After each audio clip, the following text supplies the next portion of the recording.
Water carries a physical, atomic record of its own history. Whether it is sitting in an underground aquifer, locked in a glacier, or falling as rain, its origins are permanently stamped into its chemistry. The record of that history is kept by heavy isotopes. These are water molecules containing extra neutrons, like deuterium or oxygen-18. As a weather system moves and produces rain, these heavier molecules consistently fall out of the clouds first. But observing that heavy isotopes rain out first does not give us the math required to calculate the age of groundwater or trace the exact origin of a storm. To accurately track these systems, hydrologists have to look past the macroscopic behavior of clouds and examine the laws of thermodynamics governing the molecules themselves.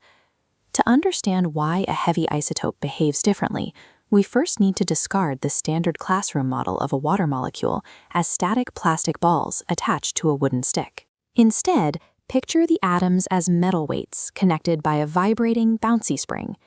In a standard water molecule made of light oxygen and light hydrogen, those weights have low mass. As a result, the spring connecting them vibrates rapidly and erratically. When a heavy isotope like oxygen-18 is incorporated, the molecule gains physical mass. That extra weight causes the molecular spring to vibrate much slower. This chart shows a potential energy well. The rapidly vibrating light molecule sits higher on the curve, while the heavy molecule sits deep at the bottom. Sitting lower inside this well means the heavier molecule has lower zero-point energy. Breaking a molecular bond to turn liquid water into vapor requires thermal energy. Because the heavy isotope sits deeper in the well, it requires significantly more heat to break its bonds and escape into the air. The exact opposite happens during condensation, when water vapor in a cloud begins to cool down. Those heavy, sluggish molecules are the very first to lose their thermal energy. They snap back together, showing a clear preference for the liquid state. This microscopic preference for the liquid state is the exact physical engine driving the entire global distribution of water isotopes. Since heavy isotopes prefer to condense, a cloud constantly loses them as it travels. Scientists need a mathematical method to track that ongoing loss. To do this, hydrologists borrow a formula originally developed for chemistry, the Rayleigh Distillation equation. This equation calculates the isotopic ratio of vapor remaining in the cloud. We start with R0, the initial isotopic baseline of the cloud when it formed over the ocean. The variable F represents the fraction of remaining vapor. This is the most critical variable. As the cloud travels and rains, the fraction of remaining vapor constantly shrinks toward zero.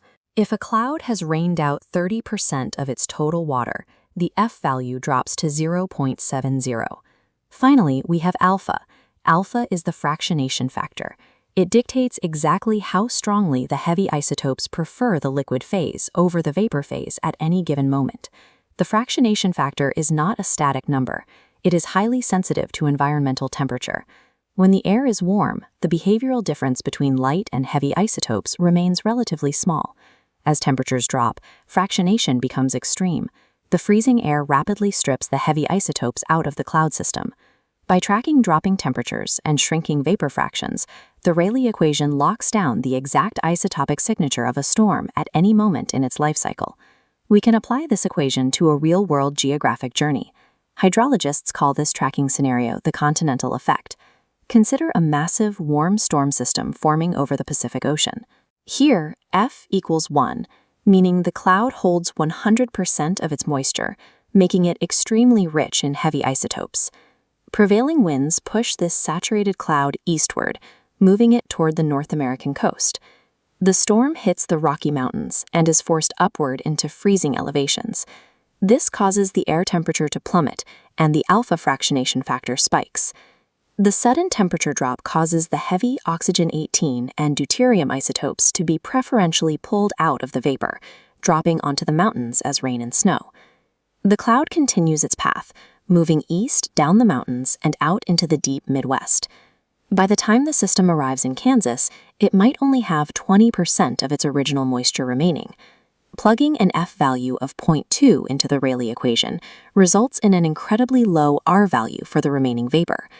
When this specific cloud finally rains over the plains, the water hitting the ground is severely isotopically depleted. This is why testing a Kansas well can instantly prove the water traveled a long distance inland. The Rayleigh distillation process permanently stamped a physical record of the geographic journey directly into the water itself. Calculating Rayleigh distillation by hand is an incredibly tedious process, requiring constant adjustments to alpha for dropping temperatures at every single mile of a storm's path. To automate this complex math, we use the Rayleigh distillation simulator spreadsheet. This chart shows the output of the tool.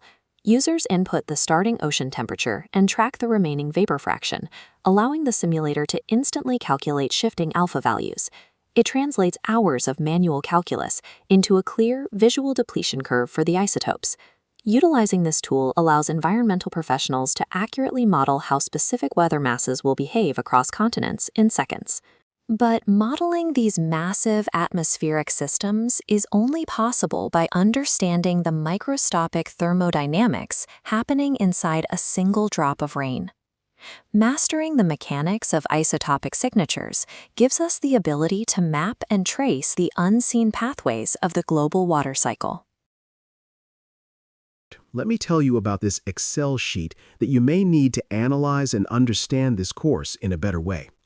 This first sheet is called the Rayleigh Distillation Simulator. If you've ever wondered how scientists track the journey of a rain cloud using chemistry, this is the tool that makes it happen. Rather than forcing you to memorize complex physics equations, we've built your very own interactive weather laboratory spread across 3 fully automated sheets, including a main dashboard, a hidden calculation engine, and a visual output chart. We've made the entire process incredibly simple. On the main dashboard, you just type in the starting conditions of your ocean, like the initial water temperature and its chemical baseline. Then you tell the simulator how fast you want the cloud to cool down as it moves inland. The moment you hit enter, the engine crunches the math and generates a beautiful depletion curve chart. This visual output shows you step by step how the cloud loses its heavy water molecules every time it rains.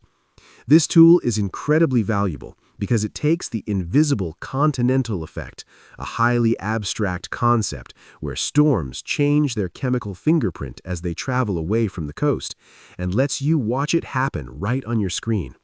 It turns high-level atmospheric physics into a visual, interactive game of cause and effect. You can check the link in description to get this tool. And there are more tools that will make this course incredibly useful. You can see the list here.